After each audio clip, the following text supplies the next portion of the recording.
Ditën e djeshme më 14 prill, asteroidi Juno, që është asteroidi i përkushtimit, dashurisë dhe i shpirtit binjaku, kthye retrograd në shenjën e Akrepit, duke na inkurajuar që të rishikojmë dhe rishqiptojmë temat më të thella emocionale që filluan që të dalin sipërfaqe në nëntorin e kaluar, atëherë kur ky asteroid hyri në shenjën e Akrepit. Tashmë që është retrograd në Akrep, na fton që të reflektojmë mbi sjelljet tona në intimitet, besim,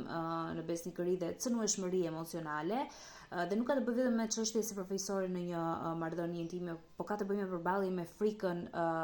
ton paranojake rreth tradhtisë,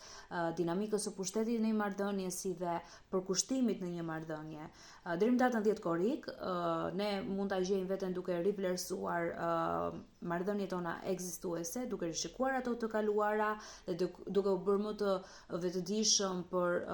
sjelljet e përsëritura që ka nevojë për shërim në marrëdhëniet tona. Kjo periudhë retrograd ofron një shans për të rikalibruar pritshmëritë dhe kufit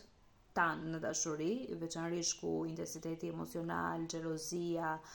paranoja, kontrolli mund të lënë hije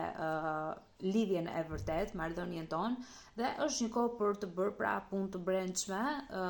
për pjekuri emocionale dhe për vetë reflektim. Do të qëndrojë i zbrapsur deri në datën 10 korrik Juno, ndërsa tek Akrepi do të qëndrojë deri në datën 1 tetor të këtij viti.